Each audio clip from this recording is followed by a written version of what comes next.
कर लेंगे। ये सभी एक जगह इकट्ठा हो रहे हैं पाकिस्तान में। देखिए, मुझे ऐसा लगता है कि ये बड़ी बात नहीं है कि आतंकी मीटिंग कर रहे हैं जी। ये बड़ी बात है कि कहां बैठ के खुलेआम मीटिंग कर रहे हैं, यानी कि पाकिस्तान में आतंकवादी होना एक मान सम्मान की बात है, बुरी बात नहीं है। ये पाकिस्तान में अच्छा है कि जब माँ बाप बच्चे से बोलते हैं कि बेटा बड़ा हो के तुम्हें हाफिज सईद अंकल जैसा बनना है, इसीलिए तो खुलेआम ये लोग मीटिंग करते हैं। शान और शौक। देखिए, एक आतंकी मरता है, पीछे 3 स्टार जनरल खड़ा है, उसका पाकिस्तानी आर्मी का कोर कमांडर खड़ा है। भाई, कोर कमांडर खुदा होता है पाकिस्तान में, ये खुदा की हैसियत रखता है कोर कमांडर। कोर कमांडर खड़ा है वहां पे, 2 मेजर जनरल खड़े हैं वहां पे, कितने ब्रिगेडियर खड़े हैं, वो उसके नमाज जनाजा में वहां पे खड़े हैं। और आप ये देख लीजिए कि इससे बड़ा प्रूफ कोई चाहिए कि वो आतंकी फौज है। लेकिन एक बात यह है कि इन आतंकियों को यह समझ में आ गया है कि भाई अभी तक जो हम कर रहे थे उससे काम नहीं चल रहा। बिल्कुल, और भारत छोड़ेगा। हमारा ऑप सिंदूर जो है वो कंटिन्यू है, और अगर कोई भी ऐसी हरकत इन्होंने की तो उसका जवाब इतना सीरियसली दिया जाएगा कि हम डिफरेंशिएट नहीं करेंगे कि वो आतंकी है, कि वो मिलिट्री का लीडर है या मिलिट्री की इक्विपमेंट है। हम यहां पे अंदर से घुस के मारेंगे, बताएंगे और विश्व को भी जागृत करेंगे। ठीक है, आप इधर आ जाइए सर जी। मैं आधा जाता हूं इधर, और पाकिस्तान को अब तीनों मिलकर हम यहां से जवाब देने वाले हैं। एक बड़ी खबर और बता देता हूं अपने दर्शकों को, ऑपरेशन सिंदूर से जुड़ी हुई बड़ी खबर है। पाकिस्तान के पीएम शहबाज शरीफ ने कबूल कर लिया है, उसका कबूलनामा सामने आ गया है कि भारत ने ब्रह्मोस से हमला किया था और धुआं धुआं कर दिया था। यह धुआं धुआं अब उनको समझ में आ रहा है। हालांकि तस्वीरें, दस्तावेज तो पाकिस्तान पहले ही भेज चुका है। सर एक बार सुन लेते हैं कि शहबाज शरीफ ने कैसे कबूल किया है। आप सोचिए कि शहबाज शरीफ जब ये कबूल कर रहे होंगे तो उनके दिल पर और उनके दिमाग में क्या चल रहा होगा और क्या बीत रही होगी। वो कह रहे हैं कि 9 से 10 मई की रात अटैक का जवाब देने का फैसला किया था। पाकिस्तान एयरफोर्स और पाकिस्तान आर्मी तैयार थी और फजर की नमाज के बाद सुबह 4:30 बजे एक्शन की तैयारी भी थी। हमसे पहले ही भारत ने ब्रह्मोस मिसाइल से हमला कर दिया। अब ब्रह्मोस से रावलपिंडी एयरपोर्ट समेत कई इलाकों पर हमला किया गया। सर ये इनका दर्द धीरे धीरे निकल रहा है और यह समझ में आ रहा है कि भारत कह रहा था कि मारूंगा, लेकिन तब भी ये लोग समझ नहीं पाए, तब भी ये लोग नहीं भाप पाए कि भारत कब मारने वाला। देखिए, मुझे तो ये समझ में नहीं आ रहा कि इन्होंने 4 दिन पहले तो इतना बड़ा जश्न मनाया था, वहां पे पार्टी करी थी कि हम जीत गए, और ये खुद कह रहे थे कि भारत नहीं मार पाया। भारत ने करने की कोशिश करी, हमारे एयर डिफेंस ने भारत के इतने रफेल उड़ा दिए, इतनी बैलिस्टिक मिसाइल उड़ा दी, इतने ड्रोन उड़ा दिए, इतनी क्रूज मिसाइल उड़ा दी। ये सारी की सारी स्टोरी करने के बाद ही तो इन्होंने जनरल से उसको फील्ड मार्शल बनाया था, आसिम मुनीर को। अब ये आसिम मुनीर के बैठे बैठे ये बोल रहे हैं कि साहब मार्शल की फील्ड मार्शल, वही आप कुछ कह लीजिए, फील्ड या फील्ड ही है वो। लेकिन अब ये कह रहा है कि साहब हमने बोला कि फजर की नमाज के बाद हम लोग एक काम करेंगे, पहले नमाज पढ़ लेंगे, उसके बाद हम लोग अटैक करेंगे भारत को। लेकिन भारत ने उसके पहले अटैक कर दिया। अरे अगर भारत ने बोल भी दिया ऐसा या कर भी दिया भारत ने ऐसा, मानिए कि आप कह रहे हैं चलिए भारत ने अटैक कर दिया, ये पब्लिकली खुद की बेइज्जती करने वाली बात है भाई। ये कोई बोलने वाली चीज होती है कि हमने बोला था हम अटैक करें, लेकिन पहले भारत ने 4 थप्पड़ मारे और भारत निकल लिया वहां से।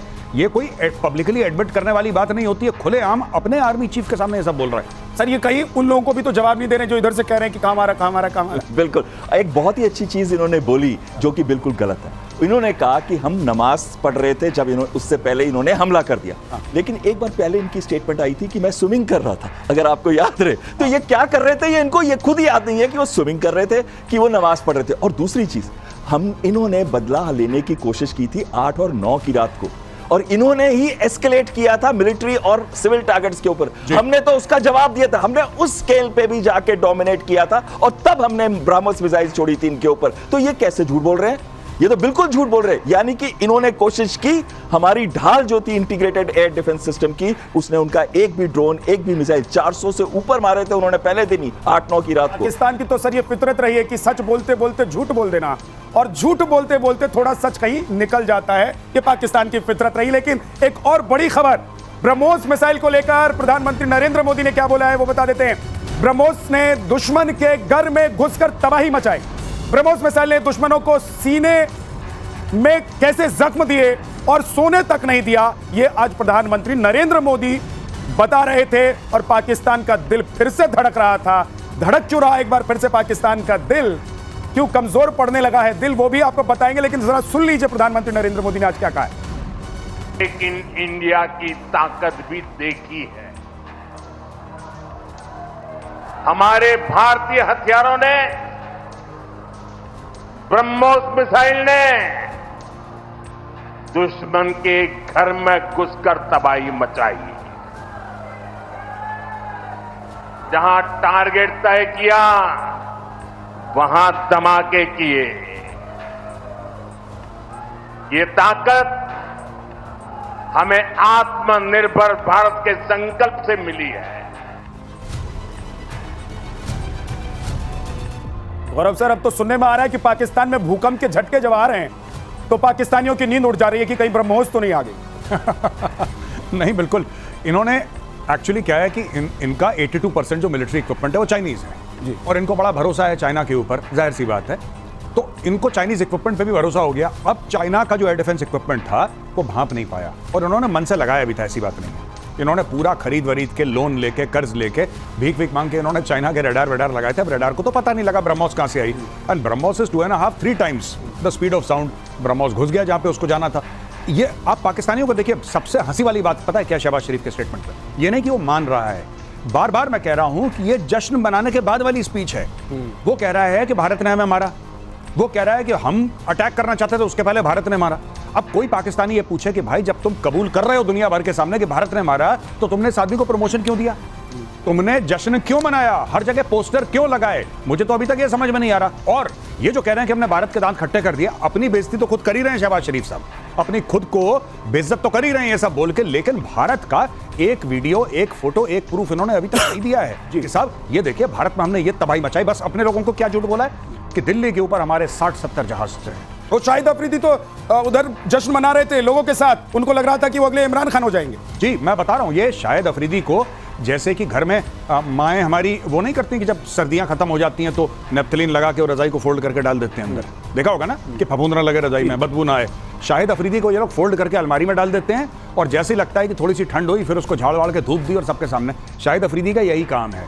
ये पाकिस्तानी आर्मी का एक, जिसको कहते हैं कि इंफॉर्मेशन वॉरफेयर, तो क्या ही करेंगे वो लोग, एक छोटा सा एसेट है उनका और हर जगह इसको सामने। अब देखिए शाहिद अफरीदी गाड़ी में जाता है और झंडा वेव कर रहा है, हम जीत गए, हम जीत गए, हम जीत गए, हम जीत गए। ये शाहिद अफरीदी कह रहा है जीत गए, लेकिन कोई पाकिस्तानी कौम से ये तो बोले कि भाई जीत गए, उसका कोई सबूत होगा? कुछ तो होगा, कुछ तो आप लोगों ने करा होगा। कोई एक फोटो होगी भारत से, कुछ आपके सैटेलाइट, चाइनीज की सैटेलाइट, आपके इतने अच्छे दोस्त हैं, चाइना की सैटेलाइट ने कुछ तो आपको दिया होगा कि साहब ये ठीक है, आप गए थे, आपने पंजाब में बम मारा, पंजाब में एयरबेसिस तबाह कर दिया आपने, तो उसकी ये फोटोग्राफ है। चाइना के पास सैटेलाइट नहीं है, एक इनके पास है नहीं। ये पता नहीं कौन सी स्टोरी सुना रहे हैं जी। भारत और पाकिस्तान में वैसे तो सारे ही फर्क हैं, हम लोग मिलते ही नहीं हैं एक दूसरे से, लेकिन एक सबसे बड़ी बात जो है वो ये कि पाकिस्तान सीना चौड़ा करके झूठ बोलता है और सीना चौड़ा करके भारत ठोकता है। सर मैं गलत तो नहीं कह रहा हूं? बिल्कुल ठीक कह रहे हैं। अगली बड़ी खबर बता देता हूं, तो सब जानते ही हैं। पाकिस्तान के लिए बताइए कि भैया अब भेजोगे अगर ड्रोन तो क्या हश्र होगा। अभी तक तो भेज रहे थे, सोच रहे थे कि दिल्ली तक चला जाएगा तुम्हारा ड्रोन, वो वहीं घुसने से पहले ही मार खा जाता था। अब क्या होने वाला है इनके साथ? इनको होगा कुछ नहीं। देखिए पाकिस्तान को इससे फर्क नहीं पड़ता कि पाकिस्तानी ड्रोन भारत में कितना अंदर आए। इनको एक झूठ बोलना है ट्विटर पे, फेसबुक पे, इंस्टाग्राम पे, वो झूठ तैयार रखते हैं। ये फिर झाड़ के धूप दे के शाहिद अफरीदी को बाहर निकाल देंगे। आप खुद देखिए ना, अभी शहबाज शरीफ ने आपने चलाया उसका वीडियो कि साहब फजर की नमाज से बाद हमने बोला करें, पहले ही उन्होंने ठोक दिया। तो ये पाकिस्तान को, ये इससे कोई फर्क नहीं पड़ता। पाकिस्तानी आवाम, मुझे कहना नहीं चाहिए सब ऐसे नहीं होते किसी देश में, लेकिन ज्यादातर जाहिल हैं, कम पढ़े लिखे लोग हैं पाकिस्तान में, इलिटरेसी बहुत ज्यादा है। उनको कोई भी बेवकूफ बना देता है, इनको कोई भी स्टोरी सुना देता है। अभी ये देखिए, अभी रिसेंटली वो वहां के बहुत बड़े एक मशहूर पाकिस्तान के डिफेंस एनालिस्ट हैं, लाल टोपी बोलते हैं उनको साहब, जैद हामिद। तो लाल टोपी जी क्या बोल रहे हैं कि वहां पे कह रहे हैं कि पता नहीं फरिश्ते आए थे घोड़ों पे, वो लड़ रहे थे, रूहानी ताकतें लड़ रही थी और हमारी तोपों की वो पता नहीं सलामी दे रही थी तोप उनको, कि वो तोपों को सलामत रख रहे थे, पता नहीं। और ये पाकिस्तानी लोगों को ऐसी कहानियां बहुत अच्छी लगती हैं, वो बिलीव करते हैं। तो आप कुछ भी बना लें दुनिया में और पाकिस्तान को कितना भी बुरा ठोक दें, राइट। ये वैसी बात है कि कोई आदमी आया, उसको बहुत बुरी तरीके से मारा आपने, लाल पीला हो गया, आंखें सूज गई, पूरा लहूलुहान हो गया, मुंह पहुंच के बाहर आता है, कहता है कि पुराने दोस्त मिले थे, गुस्सा थे, कहते हैं आजकल तुम मिलते नहीं हो यार, बहुत बुरा लगता है तुम मिलते नहीं हो, मिला करो अक्सर। तो कह रहे गुस्सा हो रहे थे यार, मैं मिलता नहीं हूं। ये उस टाइप के हैं। ये पिटने के बाद कहेंगे कि नहीं सब ठीक ठाक है। एक बात तो ये भी है कि सरदार जैसा होगा इनका, है ना, इनका प्रधानमंत्री जैसा होगा, इनका राष्ट्रपति जैसा होगा, इनका आर्मी चीफ जैसा होगा, बाकी देश के लोग भी तो वैसे ही होंगे। वो उनको पता है कि ये आसिम मुनीर कुछ नहीं कर पाएंगे, अगर कुछ हुआ भी होगा तो रूहानी ताकत ही कोई होगी, अल्लाह के फजलो करम से ही कुछ हुआ होगा। अगर कुछ जाने बची होंगी तो सिर्फ अल्लाह के फजलो करम से बची होंगी। एक और बड़ी खबर बता देता हूं सर, उसके बाद आपके पास आऊंगा। अरब सागर में ऑपरेशन सिंदूर का जश्न आज कैसे मनाया गया। INS विक्रांत पर रक्षा मंत्री राजनाथ सिंह पहुंचे थे। और राजनाथ सिंह ने कहा कि आतंक की मियाद अब खत्म हो चुकी है। रक्षा मंत्री ने कहा कि हमारी नेवी का मनोबल समुद्र से अधिक गहरा और विशाल है और इसका सर अंदाजा पाकिस्तान को आज भी है और पहले भी था।